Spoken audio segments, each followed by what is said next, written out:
অনেকেই বাংলা যুক্ত বর্ণের ইংলিশ লিখতে পারেন না, তো তাদের জন্যই মূলত আজকের এই ক্লাসটি ধৈর্য সহকারে শেষ পর্যন্ত দেখতে থাকুন। প্রথমে আমরা যে শব্দটি লিখেছি সেটা হলো মুক্তা। মুক্তা শব্দটি আমরা প্রথমে বর্ণগুলো ভেঙে ভেঙে নেব, তারপরে আমরা সেই বর্ণের ইংরেজি প্রতিবর্ণগুলো বসিয়ে দেব। দেখেন, মুক্তা শব্দে প্রথমে আছে ম, তারপরে আছে হ্রস্বকার, এরপর এখানে যে যুক্ত বর্ণটা, এই যুক্ত বর্ণটা হলো এখানে আছে ক আর ত, অর্থাৎ এই যুক্ত বর্ণটার মধ্যে ক আর ত আছে, তারপরে আছে আকার।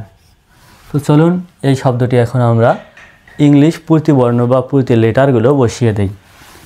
মর জন্য এম, হ্রস্বকারের জন্য ইউ, কর জন্য কে, তর জন্য টি, আকারের জন্য এ। খুব সহজে কিন্তু আমরা এই বাংলা যুক্ত বর্ণটি ইংলিশে লিখতে পারলাম এই বর্ণ বিশ্লেষণ করে। এম ইউ কে মুখ, টি এ তা, মুখ টা। যেহেতু সরাসরি ইংরেজিতে ত সাউন্ড নেই, তর জন্য টি নিতে হয়। টর, এই তর প্রতিবর্ণ হলো টি, আবার টর প্রতিবর্ণও কি টি। এই ট ত দুইটার জন্যই ইংরেজিতে টি নিতে হয়। এবার আমরা দেখব সুপ্তি। এখানে প্রথমে আছে দন্ত স, তারপরে হ্রস্বকার আছে, তারপর আছে প, তারপরে আছে হ্রস্বকার, যদিও বা হ্রস্বকারটা আগে আছে, আগে বর্ণগুলো নিতে হবে, তারপরে সেই বর্ণের সাথে হ্রস্বকার আছে না দীর্ঘকার আছে সেগুলো পরে নিতে হবে। তো এখানে বর্ণ হিসেবে আছে পয় ত, তাই আমরা প নিয়েছি। এবার আমরা নেব ত। এখানে যে যুক্ত বর্ণটা সেটা হলো পয় ত, নিচের এই অংশটা হলো ত, তারপরে আছে হ্রস্বকার, এই হ্রস্বকারটা আমরা শেষে নিলাম। তাহলে এবার আমাদের কাজ ইংলিশ প্রতিবর্ণগুলো বসিয়ে দেওয়া।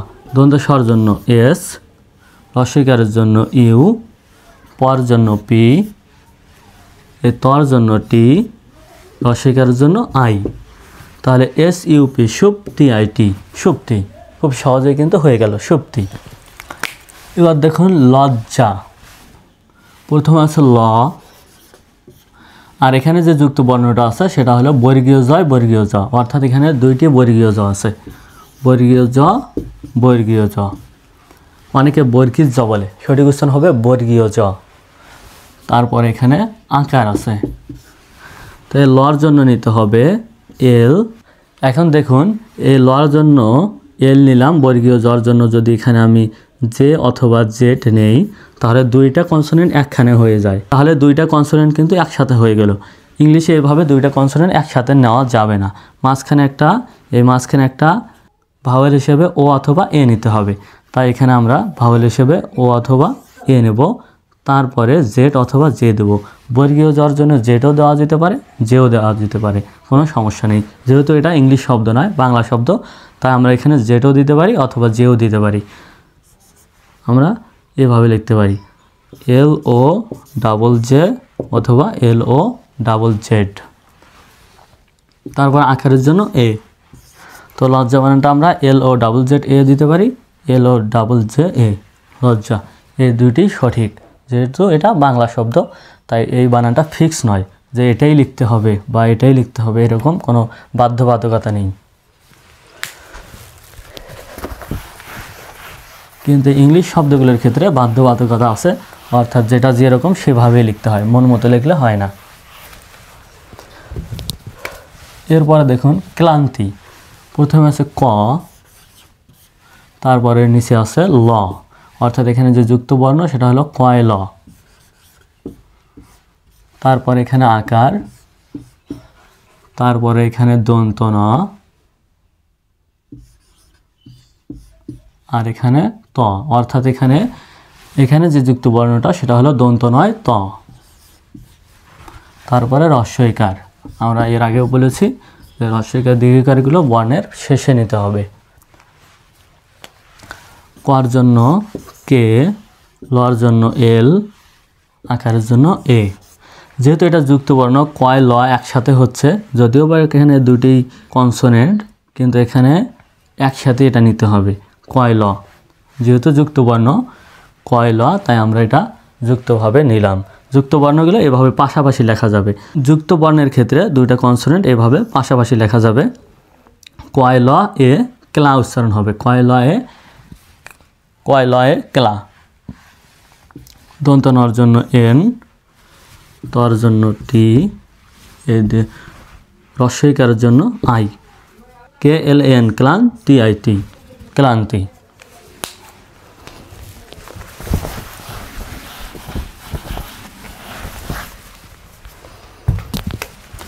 এবার যে শব্দটা সেটা হলো প্রাণ। প্রথমে আছে প, তারপরে এই নিচের যে অংশটা এটাকে বলা হয় রফলা, এই রফলা দিলাম।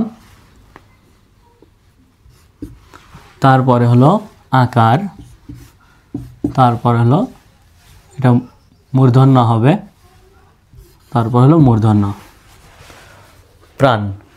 তাহলে পর জন্য পি, এ র ফলার জন্য আড।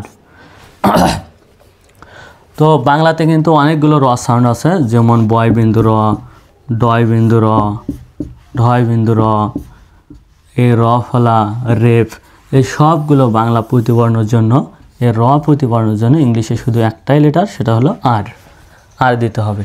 তাই আমরা এখানে র ফলার জন্য আর দিলাম। আর আকারের জন্য এ, দন্ত নর জন্য এন, PRAN প্রাণ।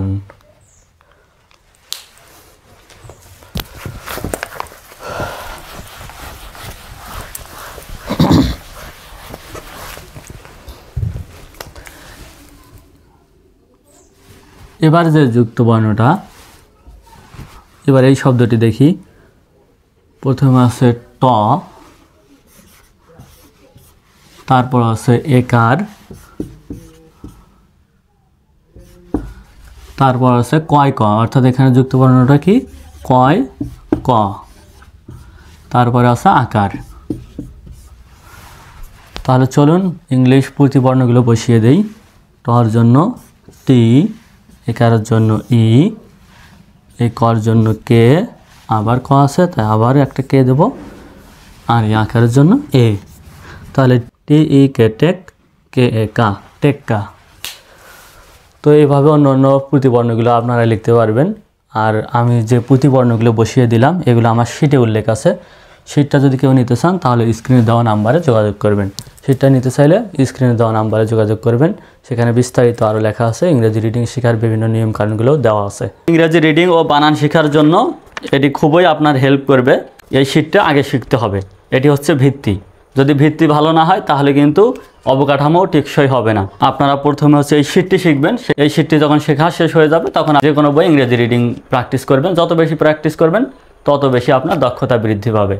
কেউ যদি আমাদের অনলাইন কোর্সে ভর্তি হন সেক্ষেত্রেও ভর্তি হতে পারেন। এখানে 2 মাসের কোর্স করানো হয় ইংরেজি রিডিং শেখার। তো সবার জন্য শুভকামনা। Thank you so much for watching this class. আমার ইউটিউব চ্যানেলটি সাবস্ক্রাইব করে রাখবেন। আল্লাহ হাফেজ।